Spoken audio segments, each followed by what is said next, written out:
বিবাহিত গৃহবধূকে দেখে বেশ মনে ধরেছিল, তারপরেই সুযোগ বুঝে টোপ দিয়ে বসে এলাকায় ভাড়াটিয়া রাজমিস্ত্রি।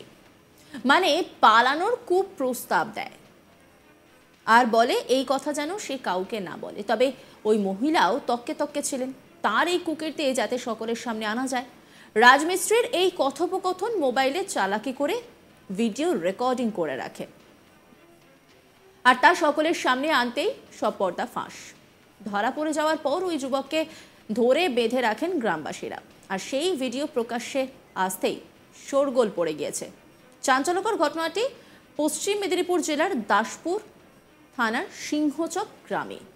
যে ভিডিওর কথা আপনাদেরকে বললাম সেই ভিডিওটা একবার দেখাই আপনাদের। অনেক সাহস নিয়ে বলতে আছে, এটা ভালো মন্দ তুমি বলো, কিন্তু প্লিজ কাউকে কিছু বলো না, এটাই কথা বলছি। অনেকটা মানে সাহস নিয়ে বলতে আছে, সত্যি বলো না, তোমার ভালো লাগলে বলো, না লাগলে না বলে। না ভাই, মাফ করো আমাকে। অনেক সাহস নিয়ে বলতে আছে, এটা ভালো মন্দ তুমি বলো, কিন্তু প্লিজ কাউকে কিছু বলো না, এটাই কথা বলছি। অনেকটা মানে সাহস নিয়ে বলতে আছে, সত্যি বলো না, তোমার ভালো লাগলে বলো, না লাগলে না বলে। না ভাই, মাফ করো আমাকে। জানা যায় সিংহচক গ্রামে বেশ কিছুদিন ধরে বীরভূম থেকে রাজমিস্ত্রির কাজ করতে এসেছে অভিযুক্ত হাসান শেখ। কাজ করার সুবাদে অনেকে প্রতিবেশীদের সঙ্গে পরিচিত হয়ে গিয়েছিল সে। তারপরে স্থানীয় এক বধূকে প্রেমের প্রস্তাব দিচ্ছিল নাকি সে। কয়েকদিন ধরে দাসপুরের সিংহচক গ্রামের এক গৃহবধূকে প্রস্তাব দেয়। বৃহস্পতিবার ওই গৃহবধূকে ওই যুবক তার সঙ্গে পালিয়ে যাওয়ার প্রস্তাব দেয়। বধূ কৌশলে তার ভিডিও রেকর্ড করে ফেলে, তারপরেই তৎক্ষণাৎ প্রতিবেশীদের জানিয়ে দেয় ওই গৃহবধূ। সেই ভিডিওটা আপনাদেরকে আরো একবার দেখাবো।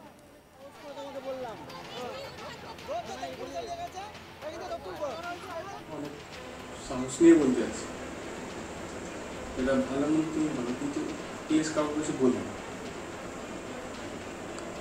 এটাই কথা বলছি। অনেকটা মানে সাহস নিয়ে বলতে আছে, সত্যি বলো না, তোমার ভালো লাগলে বলো, না লাগলে না ভাই, মাফ করো। ঘটনা জানাজানি হতে ক্ষোভ তৈরি হয়। এলাকার মানুষজন ওই যুবককে খুঁটিতে বেঁধে ফেলে, পরে দাসপুর থানার পুলিশের হাতে তুলে দেয়। এলাকার মানুষের দাবি, তাদের এলাকায় এরকম বহু অচেনা ব্যক্তি রাজমিস্ত্রি কাজ করার জন্য আশ্রয় নিয়েছে। তাই তারা পুলিশ প্রশাসনের কাছে দাবি রেখেছেন সমস্ত ব্যক্তির সঠিক পরিচয়পত্র যাচাই করে যেন এই এলাকাতে রাখা হয়। আর ওই অভিযুক্ত যুবকের উপযুক্ত শাস্তিও দাবি করেছেন তারা। তপন হাজরা তিনি কি বলছেন শোনাবো আপনাদের। হাসান কি শুধু হাসান নয় তো, হাসান কি আজ দুপুরে আমার দাসপুর থানার সিংহচক গ্রামে একটি পাত্রপাড়ার বাড়িতে আমার সিংহচক গ্রামে কিছু মুর্শিদাবাদ বা বীরভূমের রাজমিস্ত্রিরা কাজ করে থাকে। তাদের মধ্যে একটি মিস্ত্রি গিয়ে তার ফ্যামিলি মানে একটি ফ্যামিলিকে দুদিন ধরে কুপ্রস্তাব দিচ্ছে, তার বাড়িতে যাচ্ছে। আজকেও দুপুরে বেলা তাকে গিয়ে কুপ্রস্তাব দিয়েছে, বলছে বৌদি তোমাকে আমি খুব ভালোবাসি, তুমি চলো, তোমার যা কিছু আছে সব নিয়ে আমার সাথে চলো। তো সেই জন্য তাকে হাতে নাতে আমাদের গ্রামের কিছু মহিলা এবং দু একজন, না সে চিল্লামিল্লি করতে বা পাশাপাশি যে দু একজন বেটা ছেলে, না না না সে কোনো মতে প্রস্তাবে রাজি নয়। তো কিছু দু একজন বেটা ছেলে আর কিছু মহিলা মিলে তাকে হাতে নাতে ধরে ফেলে তাকে আটকে রাখা হয়েছিল। তাকে আমরা যথারীতি প্রশাসনে খবর দিয়ে প্রশাসনের হাতে তুলে দেওয়া হয়েছে। কিন্তু গ্রামের মহিলাদের বক্তব্য যে আজকে থেকে যেসব গ্রামে, আমাদের গ্রামে বা আশেপাশে যেসব বাইরের মিস্ত্রির দিকে ভাড়ায় দেওয়া হচ্ছে, বাড়ি ভাড়া দেওয়া হচ্ছে, রাখা হচ্ছে, তাদের সমস্ত ডকুমেন্টস নিয়ে তাদেরকে ভেরিফিকেশন করে রাখতে হবে এবং যে ভাড়াটা রাখবে তার গ্যারান্টিতেই তাকে রাখতে হবে। এইটি আমার গ্রামের মহিলাদের আজকে সবাইয়ের আন্দোলন বা প্রস্তাব। সেই জন্য আমরা পুলিশের কাছেও আমরা এই প্রস্তাবই রেখেছি। পুলিশ বলেছে যেসব ঘর মালিকরা আছে আপনারা সবাই গিয়ে তাদেরকে বলুন, লিখিত দিন বা থানায় গিয়ে আপনারা লিখিত অভিযোগ করুন, আপনারা এসে বড়বাবুর সাথে কথা বলুন, আমরা এখন একে তাহলে নিয়ে যাচ্ছি, এই বলে তাকে প্রশাসন নিয়ে গেছে। বাড়ির মালিক রঞ্জিত সিং তিনি কি বলছেন শোনাবো আপনাদের। হাসান কি শুধু হাসান নয় তো হাসান কি মাস তিনেক আছে। কত টাকা করে ভাড়া নাও? 1,500 টাকা। এই যে আজকে যে ঝামেলাটা করলে আর দায়টা কি নিবে এবার?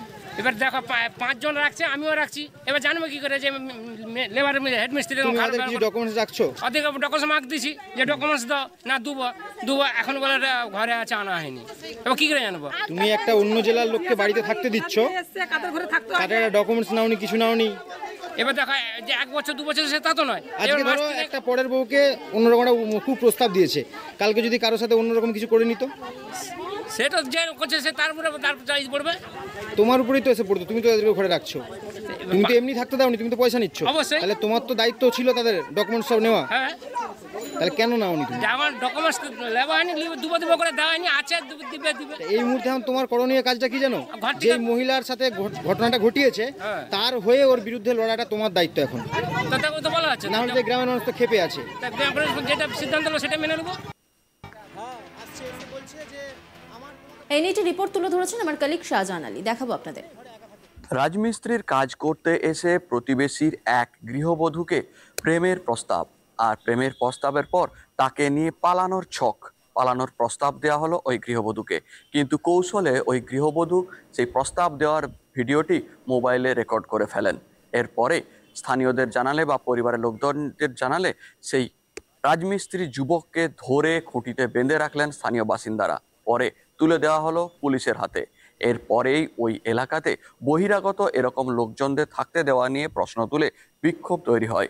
ঘটনাটি ঘটেছে পশ্চিম মেদিনীপুরের দাসপুর থানার সিংহচক গ্রামে। ওই গ্রামে বেশ কিছু বাড়িতে পাকার কাজ করার জন্য বীরভূম থেকে একদল লোক এসেছিল। তারা এসে ওই এলাকাতেই থাকছিলেন ভাড়া বাড়িতে এবং পাশাপাশি বিভিন্ন বাড়িতে পরপর কাজ করছিলেন বেশ কিছুদিন ধরেই। এমনই এক যুবক যে রাজমিস্ত্রির কাজ করে বীরভূম থেকে আগত শেখ হাসান, সেই যুবক কাজ করতে করতে প্রতিবেশী এক গৃহবধূর সঙ্গে ভালো পরিচয় তৈরি করেছিলেন। এরপরে সেই গৃহবধূর স্বামীর অনুপস্থিতির কারণে, অর্থাৎ তার স্বামী বাইরে কাজ করতে গিয়েছেন এবং সেই কারণে বাড়িতে এসে একা আছে দেখে তাকে প্রেমের প্রস্তাব দিয়েছিলেন। গৃহবধূ প্রথম থেকেই বিষয়টিতে নাকচ করেছিলেন, কিন্তু তা হলেও সেই যুবক বারবার তাকে প্রেমের প্রস্তাব দিচ্ছিলেন। এরপরে বৃহস্পতিবার বিকেলে ওই যুবক গিয়ে ওই গৃহবধূকে বাড়িতে একা দেখে জানলা থেকে তাকে নিয়ে পালিয়ে যাওয়ার কুপ্রস্তাব দেয়। গৃহবধূ বিষয়টি আগে থেকেই তার মতিগতি বুঝতে পারছিলেন এবং তারপরে সে মোবাইল একটি জায়গায় রেখে তার পুরো ভিডিওটি কথোপকথনে রেকর্ড করছিলেন। এরপরেই ওই যুবক তাকে প্রেমের প্রস্তাব দিয়ে পালিয়ে যাওয়ার প্রস্তাব দিলে ওই গৃহবধূ তা নাকচ করে দেন। এরপরে তাকে সেখান থেকে চলে যেতে বলেন। কিছুক্ষণ পরে ওই গৃহবধূ পরিবারের লোককে বিষয়টি জানায়। তখনই নজর রাখুন আজ তাক বাংলার ইউটিউব স্ট্রিমিংয়ে।